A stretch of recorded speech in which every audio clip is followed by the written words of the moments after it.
I hope you're enjoying summer school, and I'm Miss Fox, and I'm going to show you guys how we do hive inspections on our bees.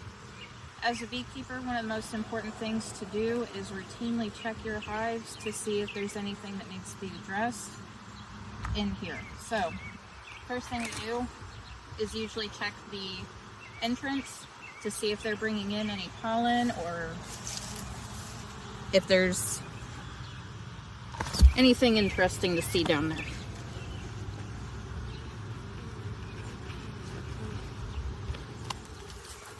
And you can see they're all pretty active today.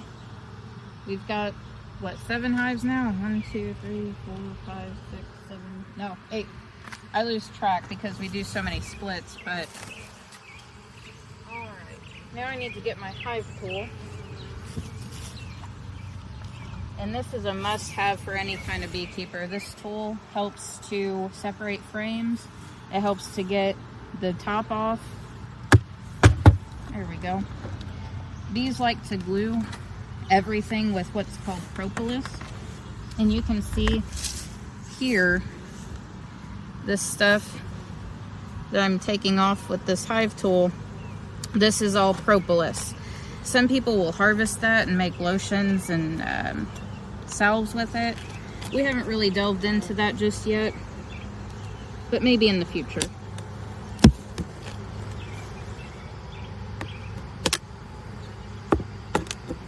Okay.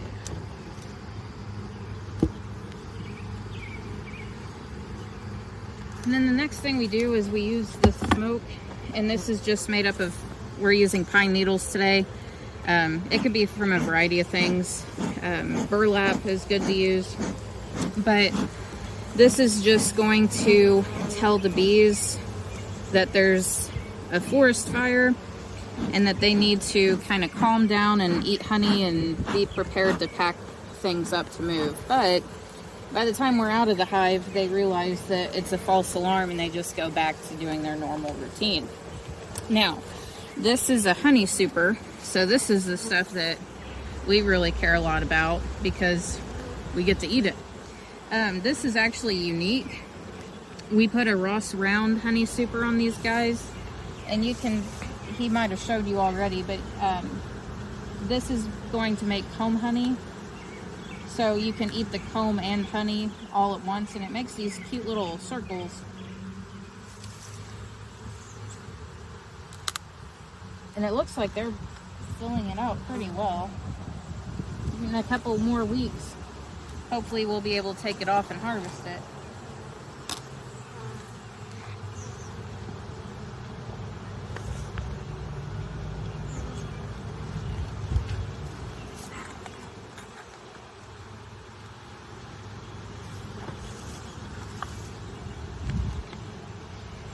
All right, and then this is the deep box.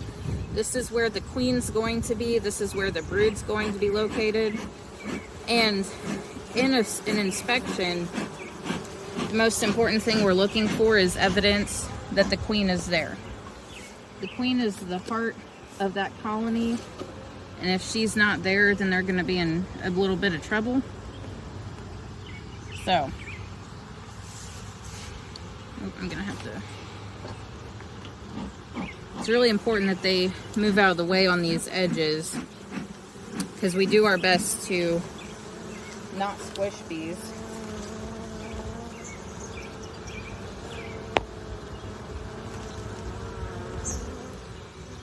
And often on the sides is where they will store honey and pollen.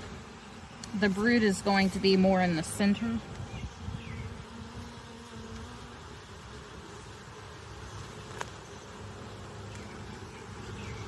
Yep, and that's all honey. Try to put it in the sun. There we go. Yep.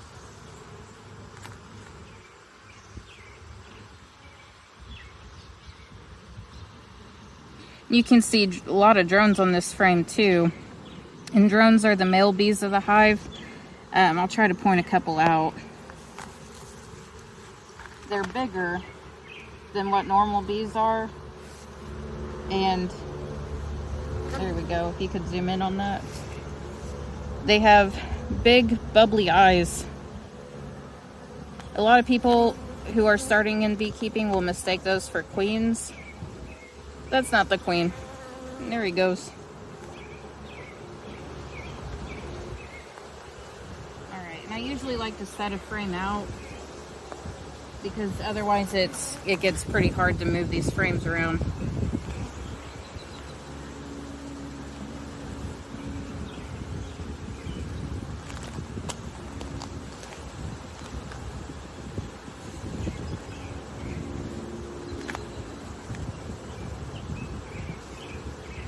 Okay, this is another honey frame, and you can see that they have some of the honey capped and they've sealed it off with wax.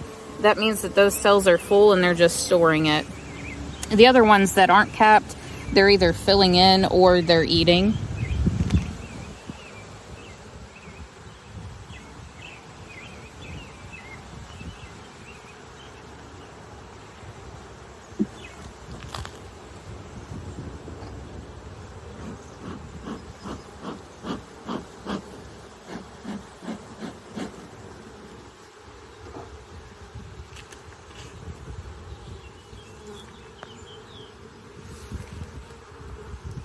So you guys might be interested in going to the honey festival and market that they do in St. Genevieve.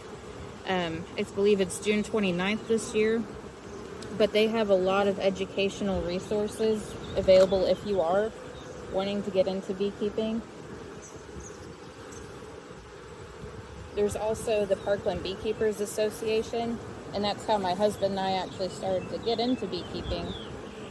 They have meetings over there at the college, and I can't tell you right at the moment if it's every second Wednesday of the month or anything like that, but I am going to include some information that you guys can have access to in case you want to know how you can get involved, or let's say you go outside and you see a swarm of bees. What do you do? Alright, so this is a really good frame to look at for brood. I'm going to head over there in the sun so it's easier to catch on camera.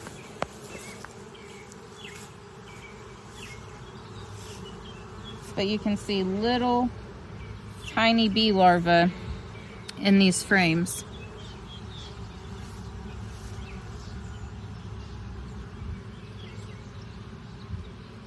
And they kind of look like little grub worms. At least that's what I always think of. But okay, you might also be able to see eggs on this frame, and that's really what I'm looking for. I don't have to find the queen every week. It's always nice when I see her. It's like, oh, hey, there you are. But not an absolute necessary thing to have. You just need to see that there is evidence of a queen. And I do see eggs on this frame. Very good.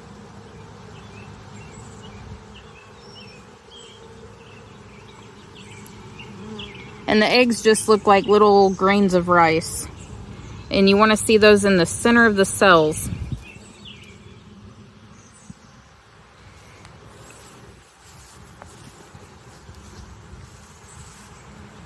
We've actually had quite a few issues this spring with queens. We had one hive that developed laying workers, and all of these bees you see here are worker bees, but they don't lay eggs because there's a pheromone that's present in the brood that keeps them from doing that. But if you have a queen that's being replaced, or she swarmed and they're queenless, that brood isn't present when all of them hatch out. So over time, if you don't get a replacement, they will start to lay eggs, but they only produce drones. So it kind of leads to a collapse of the hive. And this is another beautiful frame. You can see they've kept that honey towards the top, and it is full of eggs. So far, there's nothing to be concerned about. Here's some capped brood. And again, they've just sealed that off. And those bees are, in a week's time, going to emerge and be ready to take on the world. The cool thing about bees is that they have different jobs at different stages of their life. So you guys have probably seen the bee movie. I can definitely tell you that that is not accurate, but obviously so. Bees don't pick a job and stick with it their entire life. They have several jobs throughout their life, and their first job is to be a nurse bee. And that just means that they're kind of like the nannies and babysitters. They take care of the baby bees first. And when they're older, that's when they get to go out and forage for honey, or forage for nectar and pollen to make honey. You can see capped brood here. It's always kind of cool to see bees that are hatching from that chamber.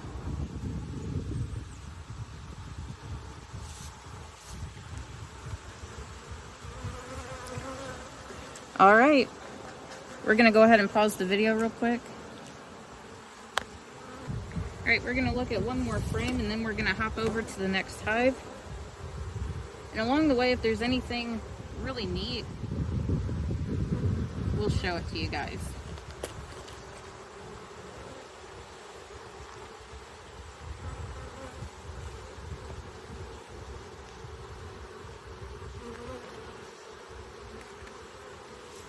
Oh, look at that.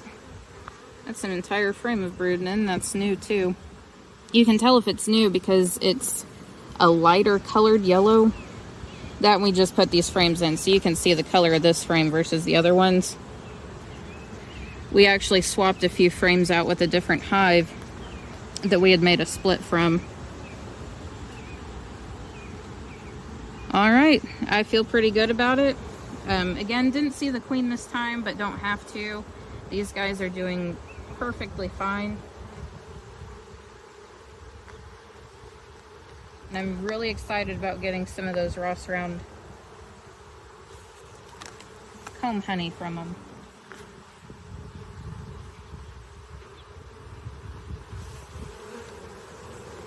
So again, you have to be real careful when you push these frames back in here.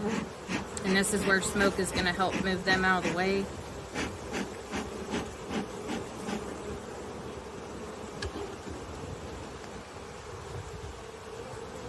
There we go.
Our second hive here. Basically same routine. These guys have a honey super instead of Ross round. Oh. Now the honey super, you can, obviously you still get honey, but like the honey that you guys are going to be eating, that's just in a jar, that's what you get from this. So you don't get the wax. We're going to take a look at their progress. You can also kind of gauge their progress by how much it weighs, like when you pick it up. If it's full of honey, it's going to be a good, what, 70, 80 pounds, somewhere in there, depending on how much they've filled it in. I might need those. Okay, and then these are really useful if it's hard to get frames out. In this case, it kind of is. And I don't want to make a mess of the honey.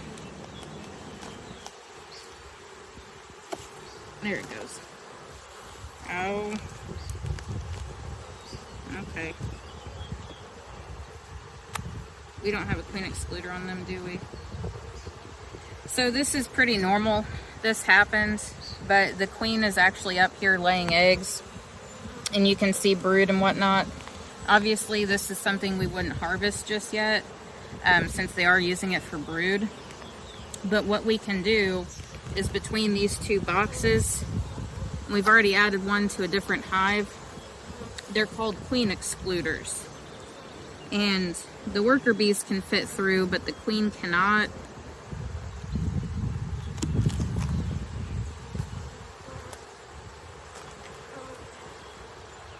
And you just wait until you know that the queen's down here to put that on. You can either find her, or you can go ahead and put the queen excluder on and then just wait another week and see where the eggs are, if they're in the top or the bottom, and that'll give you a better indication. But before we harvest honey and take this off, we would want to wait until that queen is down in the bottom box and this is filled with honey instead of bee larvae.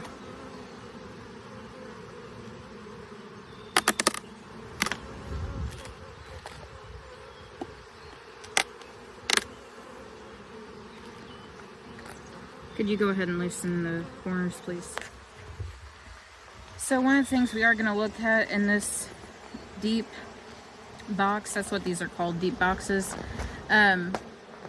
is to see if she has room to lay eggs, because sometimes if they're honey bound and there's a lot of honey down here, there's not enough room for her to lay eggs, and that could be why she's going to the top. Or she could just be a very productive queen, which, if I recall from last week, that is the case.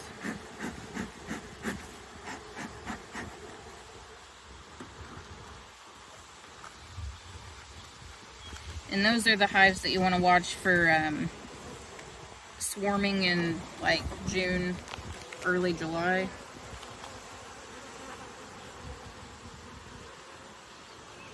Yep, and if that's any indication, this very last frame on the edge is a brood frame, and that's normally where honey's supposed to be. So she might just be an overly productive queen.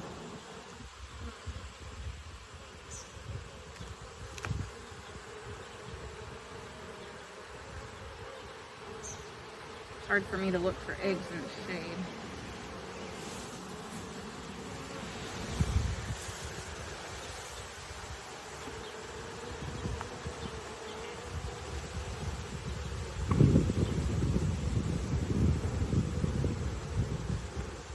Alright, no eggs on this frame, but we did find an emergency cell, and there's nothing in it.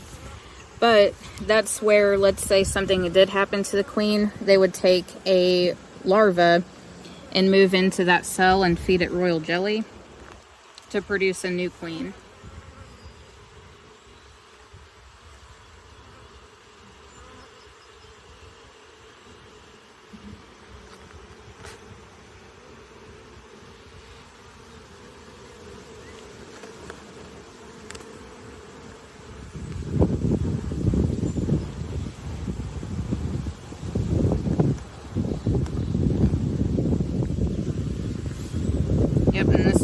capped brood,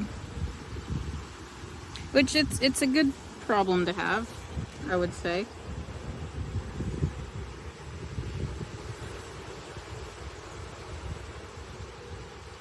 And another emergency cell. I am gonna go ahead and cut this one out though, because I don't want to give them any ideas. I would rather them not swarm.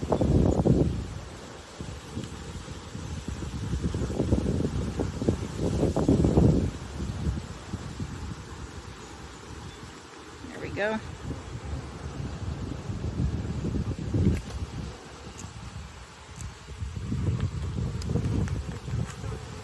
And that's empty, there's nothing in it, but that's where they would raise a queen.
Okay, can you go ahead and pause it? Frame.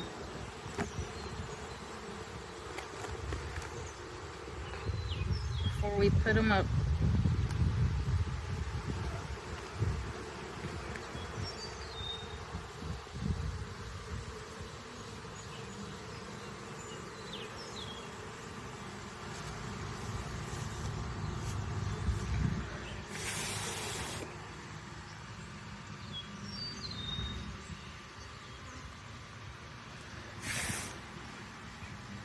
Okay, and I do see eggs.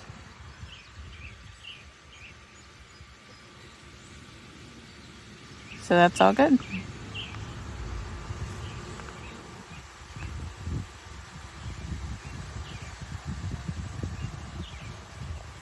All right. So this is a really neat example of what's called festooning, when bees will hold their arms together, or linked together, so to speak, and you can see them doing exactly that through here. And it's actually a way for them to measure space, believe it or not. Bees are amazing architects, but there's still a lot that's not understood about bees themselves. It's believed that they use that as a way to measure empty space, which if you look at the frames here, there is that empty space. And they might just be like, hey, we can build here. Let's build in this empty space. But obviously we don't want them to do that, so we're going to have to move them out of the way to put these frames in here. They look kind of silly, don't they?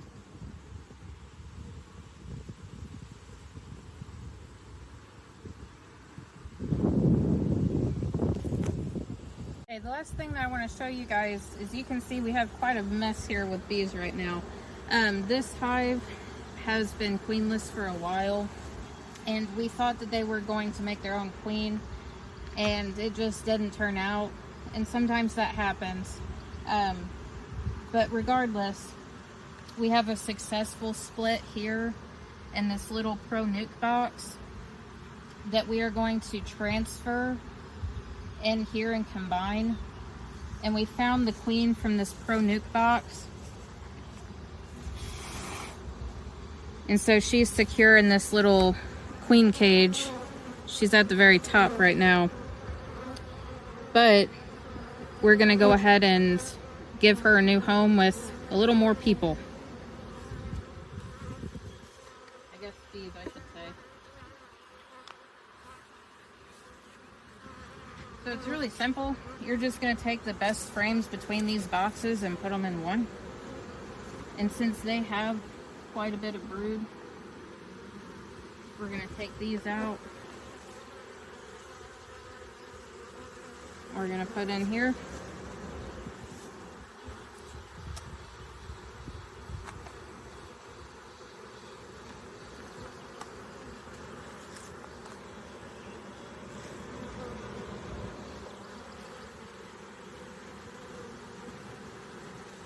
I always like to have nucleus colonies, and nucleus colony just means the 5-frame queen with her brood. But I like to keep those on standby in case something like this happens. And when you're beekeeping, it's important, especially if you're just starting out, don't get just one hive. If you get 2, you can borrow frames of resources from the other in case one's not doing so well.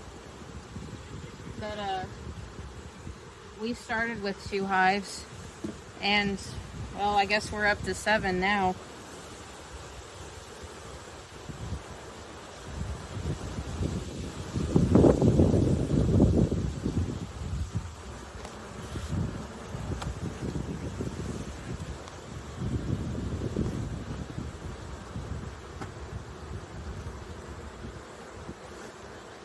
Were you wanting me to switch out any other frames? Just put an extra frame in. Yeah. Do you want this to be the end frame then? That's fine. Okay.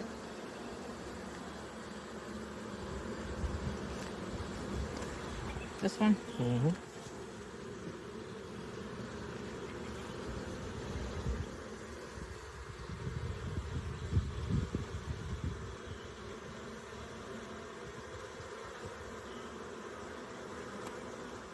Okay, the next thing that we're gonna do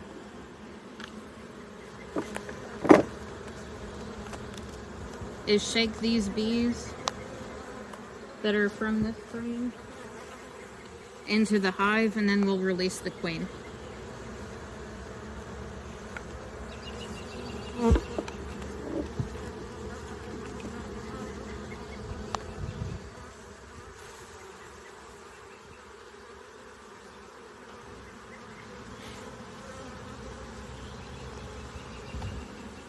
You want to make sure to get as many bees as you can from this hive, from both of them in, so that they know, oh, this is my home.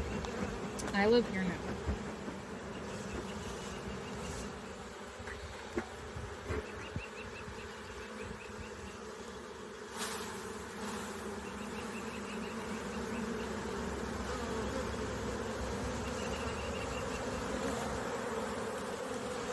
And they're really not trying to attack anybody. I know it can seem kind of scary to do something like this, but they're just kind of confused. They're not really trying to defend anything. Alright. And you can see that they're doing a homing beacon. And that's when they're kind of raised up in the air a bit, and they're fanning their wings. And what they're doing is they're trying to spread the queen's pheromone. They're trying to say, hey, this is our home.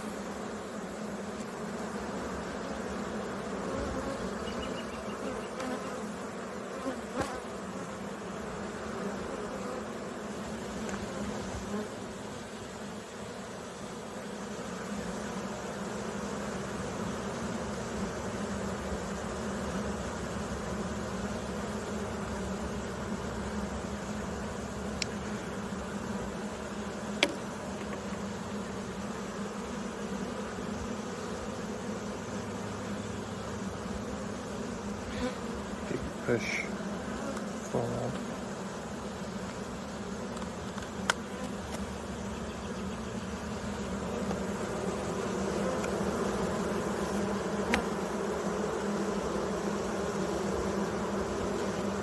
Do you see her?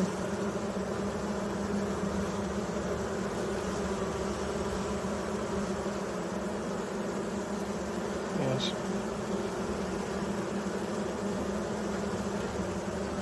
There she is.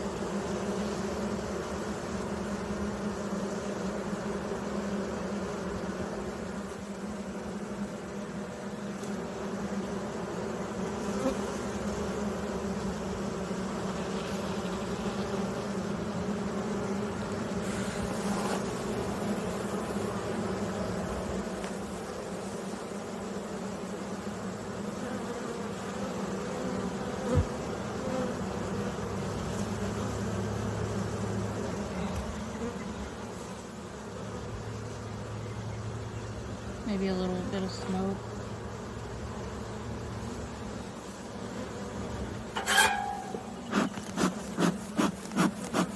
There she goes. Perfect. Okay. And she's in there. Now, we'll put these frames that are not being used in storage for a different time. We'll close them up and check them next week. All right. Thank you guys so much for watching.